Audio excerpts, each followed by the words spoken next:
Assalamualaikum warahmatullahi wabarakatuh. Perkenalkan, nama saya Dia Yandari, NIM 23042030 dari Prodi Ilmu Administrasi Negara. Pada presentasi kali ini saya akan membahas materi mengenai ketetapan dalam menguasai prinsip, proses, dan struktur organisasi. Sebelumnya saya akan membahas dulu mengenai apa itu organisasi. Dalam Kamus Besar Bahasa Indonesia, organisasi adalah suatu kesatuan atau susunan yang terdiri atas orang-orang dan perkumpulan untuk mencapai tujuan bersama. Contohnya seperti kelompok orang yang bekerja sama layaknya sosial lingkungan, amal serikat, pekerjaan atau perusahaan organisasi. Menurut David Carrington, organisasi adalah sistem sosial yang mempunyai pola kerja yang teratur, yang didirikan oleh manusia dan beranggotakan sekelompok manusia dalam rangka untuk mencapai satu tujuan tertentu. Dalam menguasai prinsip organisasi, terdapat beberapa hal yang perlu diperhatikan. Yang pertama yaitu kejelasan tujuan yang ingin dicapai. Tujuan organisasi harus jelas dan dipahami oleh seluruh anggota organisasi.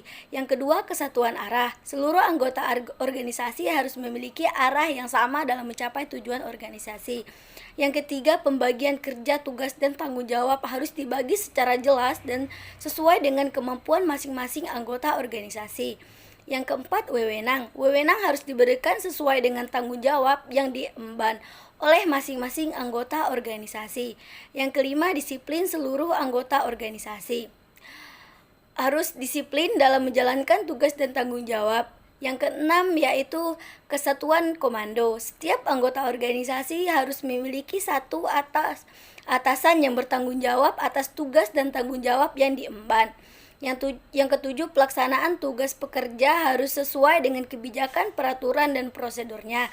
Yang kedelapan, setiap pelaksanaan tugas pekerja harus dapat dipertanggungjawabkan kepada atasan melalui mata rantai tingkat unit dalam organisasi. Dengan memperhatikan hal-hal tersebut, diharapkan organisasi dapat berjalan dengan efektif dan efisien. Dan selanjutnya yaitu proses organisasi. Proses organisasi adalah serangkaian tindakan yang dilakukan dalam rangka mencapai tujuan organisasi. Adapun beberapa hal yang terkait dengan proses organisasi yaitu pertama, merancang struktur formal. Proses organisasi dimulai dengan merancang struktur formal organisasi, yaitu menentukan bagaimana tugas dan tanggung jawab akan dibagi dan diatur dalam organisasi. Yang kedua, mengelompokkan dan mengatur tugas-tugas atau pekerja setelah struktur formal dibuat. Tugas dan pekerja harus dikelompokkan dan diatur dengan baik agar dapat dilaksanakan dengan efektif dan efisien. Yang ketiga, menetapkan wewenang dan tanggung jawab setiap anggota. Organisasi harus memiliki wewenang dan tanggung jawab yang jelas sesuai dengan tugas dan pekerjaannya. Keempat, menjelaskan koordinasi dan komunikasi yang baik. Koordinasi dan komunikasi yang baik antar anggota organisasi sangat penting untuk mencapai tujuan organisasi. Dan yang terakhir yaitu melaksanakan pengawasan dan evaluasi proses organisasi. Juga meliputi pengawasan dan evaluasi terhadap kinerja organisasi untuk memastikan bahwa tujuan organisasi tercapai dengan baik. Dengan memperhatikan hal tersebut, diharapkan proses organisasi dapat berjalan dengan baik dan mencapai tujuan organisasi. Yang terakhir mengenai struktur organisasi. Struktur organisasi adalah sistem yang digunakan untuk mendefinisikan hierarki dalam sebuah organisasi dengan tujuan menetapkan cara sebuah organisasi dapat beroperasi dengan membantu organisasi tersebut dalam mencapai tujuan yang telah ditetapkan. Di masa depan, struktur organisasi juga digunakan untuk menentukan bagaimana tugas dan tanggung jawab akan dibagi dan diatur dalam organisasi.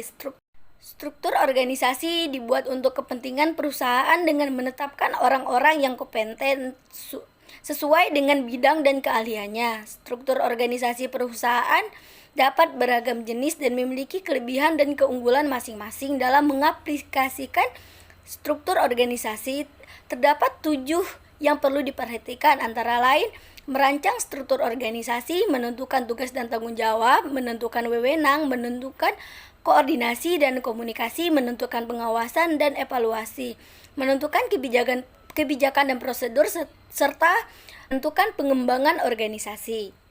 Baiklah, itu saja materi yang dapat saya sampaikan pada kesempatan kali ini, dan jika saya ada salah kata, saya mohon maaf. Saya akhiri dengan wabillahi taufiq wal hidayah. Wassalamualaikum warahmatullahi wabarakatuh.